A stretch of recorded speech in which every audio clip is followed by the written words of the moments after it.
Hi friends, welcome back to our channel. ரொம்பவே healthy and குயிக்கான carrot beans பொரியல் எப்படி செய்யலான்னு பார்த்துடலாமா? அதுக்கு ஒரு கடாயில் எண்ணெய் சேர்த்து சூடானதுக்கப்புறம் கடுகு சேர்த்து பொரிய விட்டுட்டேன். 4 பச்சை மிளகாயை நீளமாக கட் பண்ணிவிட்டு கருவேப்பிலை சேர்த்துட்டு நல்லா வதக்கி விட்டுட்டேன். இப்போது பொடி பொடியாக கட் பண்ணி வச்சுருக்க கேரட் பீன்ஸ் சேர்த்துட்டு கொஞ்சமாக மஞ்சள் தூள், பொரியலுக்கு தேவையான அளவுக்கு சால்ட் சேர்த்துட்டு ஒரு 2 மினிட்ஸ்க்கு நல்லா பெரட்டி விடணும். நம்ம சேர்த்துருக்க சால்ட், மஞ்சள் தூள் எல்லா காயிலையும் படுற மாதிரி நல்லா கிளறி விடணும். இப்போது பொரியலுக்கு தேவையான அளவுக்கு தண்ணி சேர்த்துக்கலாம். திட்டமாக தண்ணி சேர்த்துட்டு மூடி போட்டு ஒரு 5-7 நிமிஷம் வேக விட்டால் போதும்.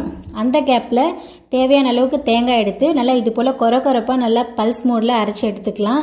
ஒரு 5-7 நிமிஷத்துலேயே காய் நல்லா சாஃப்டாக வெந்துடும். தண்ணியெல்லாம் வற்றினதுக்கப்புறம் நம்ம துருவி வச்சுருக்க தேங்காயை சேர்த்துட்டு ஒரு 2 மினிட்ஸ்க்கு மட்டும் நல்லா பெரட்டி எடுத்துக்கலாம். போதும், ரொம்ப நேரம் பெரட்டணுன்ற அவசியம் இல்லை. நீங்களும் ட்ரை பண்ணி பாருங்கள். காரக்குழம்பு, சாம்பார், ரசம் எல்லாத்துக்கும் சூப்பராக இருக்கும். தேங்க்ஸ் ஃபார் வாட்சிங்.